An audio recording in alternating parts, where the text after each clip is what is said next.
We're discussing new ways to think when you're living non-monogamously and find out why I've made up the word non-monogaminded, and we'll look at some of those changes in attitudes, perceptions, and expectations that need to be considered when you're changing to this lifestyle and way of thinking.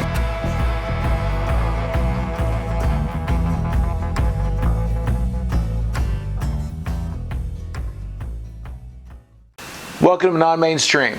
I'm Morgan Jones. Thank you for tuning in. It's gonna get deep. Please remember to like and subscribe and follow and comment and all that stuff. I'd like to get your feedback. What are some of the mindsets you feel you need to adapt when changing to living non-monogamously? Comment below so we can share together, please. To change your life, you have to change how you think and adapt to your new way of thinking. No one changes unless they want to. New habits and behaviors have to be reinforced, and old habits have to be monitored so you can know if you're slipping back into them or not. You have to pay attention at all times. It's not a bad thing. Society tells us, through quite a bit of literature, media, and every other possible way they can profit on, the only true love is expensive, jealous, and possessive love.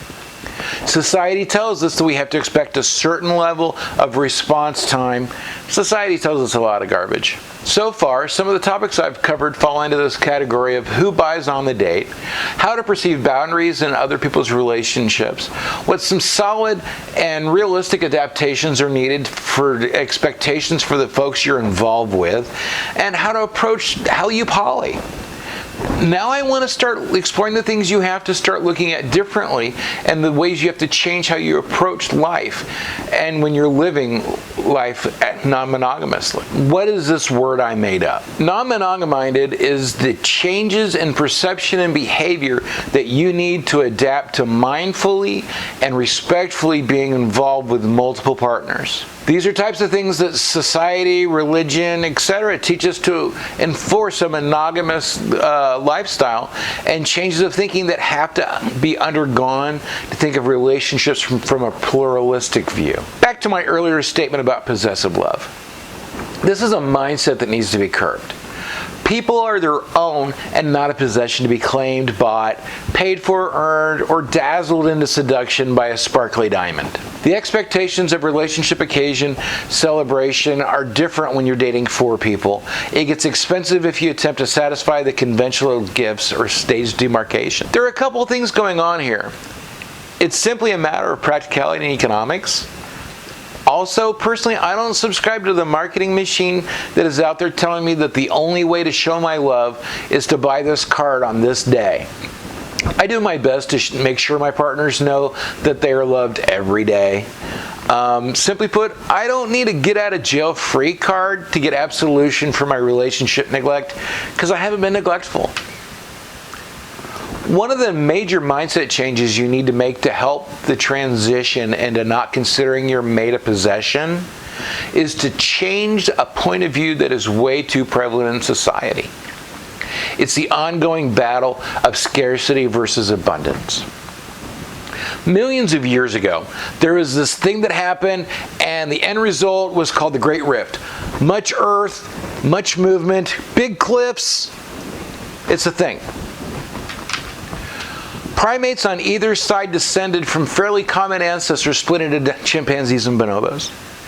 Now, bonobos are like the polyanimal mascot for multiple reasons, and I'm not going to go into all of them. Go watch Nat Geo or some documentaries. They're super cool. Why they're important here is that when the rift happened, there are a lot of changes that happened across the landscape. On one side, the primates became hunters due to environment. Their side of the rift was savanna, and there was game to catch if you could, but trees were few and far between, and fruit or other vegetation wasn't plentiful. It wasn't really a time where you could eat grains. It just wasn't, it was a lot of work. This is where there's a natural tendency in nature to start divvying up territories to be able to feed a group or a family. Holding those territories are literally a matter of life or death, and decide if you'll be able to feed your family or have enough babies, propagate and control your offspring to enforce territories. It's a cycle that nature shows is very successful if it's maintained that way. I'm going to skip over evolutionary theory. You know this part and are fully empowered to go learn why some scientists see correlations between brain size, mass, usage, and amounts of proteins in early diets and hominids. It's a thing. It's the correlation as to how we got the brain power to become the brain power. What I'm getting at is this is how we became us. Due to environment and other stressors, we became territorial, warlike for that territory, and started doing what we could to control the propagation of the species by our own seed. Genghis Khan, rock me Genghis Khan. To enrich it with our spawn. More of our spawn means more workers and warriors to continue the cycle. It's that considering a person property right there and a piece of machinery that has created multiple structures of idiocy and suffering. There are multiple ways society tells us that our partners are our property to defend. Music, art, literature, it's all based on a fight for them and give all of yourself to save your loved ones, no matter the cost to yourself, especially if you're a woman. You must dash yourself on the rocks of his assholeness until he finally succumbs and you can change him. And I kind of went off topic, but I didn't. So rekeying our programming as to how we're not actually in any way entitled to our partner and their attention is totally a thing that needs done. In depth in another episode, maybe leave some thoughts in the comments of this episode to help expose those blights. Bonobos, back on track. Bonobos were on the lush, verdant side of the rift. They didn't have to hunt, they could walk around and gather, gave a lot more time for social activity, but there was no threat to organize against, so there was a society that still had to develop in each group. While the chip is very relatable to the last few million years in our history, it seems the last century or so we're more like the bonobo in multiple cultures in the amount of abundance. So what do they do with all their spare time? They learn non-aggressive ways to encounter and relieve stress. Instead of automatically attacking or being aggressive, they soothe socially with sex. No. I'm not saying that everyone should have sex when they get tense because it will help release chemicals that calm the brain down and help you think more clearly. Wow. So, moving on. The difference is the stimulus of the scarcity, causing a need to defend and control. When there is an abundance, there is no survival-related need to control what everyone can have as much of as they want. Our society is completely abundant in production of food materials. Scarcity is artificial. The truth of our lives is that they are full of abundance.